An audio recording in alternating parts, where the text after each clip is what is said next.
I'm Michael Murphy. Welcome to this edition of The Pulse. Today we have a very special guest, Arizona Republic columnist and writer, award-winning writer, Karina Bland. Karina, welcome to The Pulse. Thank you.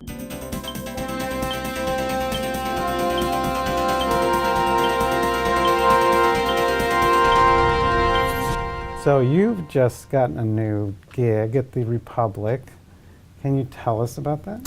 Yeah, actually now I am writing, I had a column that ran on Sundays, Yes. and now I am writing every day, which is crazy and Every fun, day. but a little intimidating, yeah. So why have you been hanging out here at MIHS? Well, because you talked me into coming to meet a little girl who's a patient here, Isabella McCune, and she is just really, her story just really captured me. She had wanted to meet with Taylor Swift, Right. and so we wrote about that, and that happened, which was fantastic. And normally after a story like that, you just are done and go away. But I was so blown away by her treatment and what she was going through. I don't think I ever really understood like what it takes for someone to recover from a burn. Right. And so I've been sticking around to kind of watch that process. Because that's my sense, that you want to get beyond just the surface coverage and really dig deep on what it takes. Yes. Why do you think this transparency is so important, particularly when you're dealing with a hospital, because a lot of hospitals, they're private, they don't have to reveal anything. Mm-hmm. Well, it's one of those things where, especially in this age of fake news, and everyone's talking about, is this real, is this not real? For us as the mainstream media, the thing that sets us apart is our credibility. And if we can tap into real life situations and we can tap into real experts, that helps build our credibility, but which also means that we're informing the public with good, accurate information, and then they know that they can trust us. Often when you're working on a story, especially long term, I always say to people, are you tired of us yet? And we've made a lot of requests to spend time here, to talk with different members of the staff, to go into a procedure like that.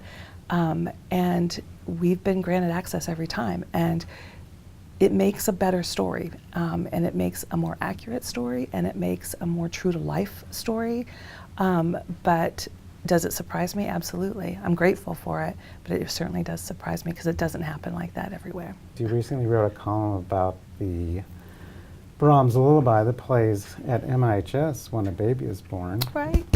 What inspired it gets that? me every time. Well, I had been spending a lot of time here for a story that I was working on, and I would hear it.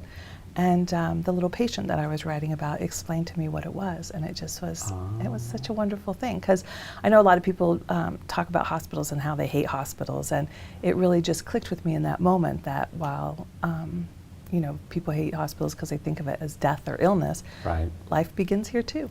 Honestly, as I'm walking through the halls and just sort of trying not to glimpse, but glimpsing into rooms as I go by, there's probably a story in every room here.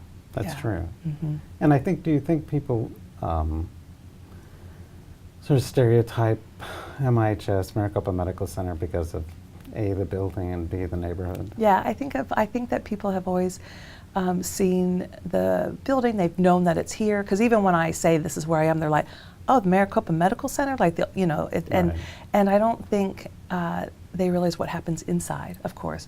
And so when I say, "Look, this is the place you want to go if you get burned," or that, and they're like, "Oh, wow, okay, I didn't know that." So, so I think that people are learning more, and getting this kind of access, I think will really let people see what happens here. Well, thank you for telling our story, Karina. You're welcome. Thanks for having me.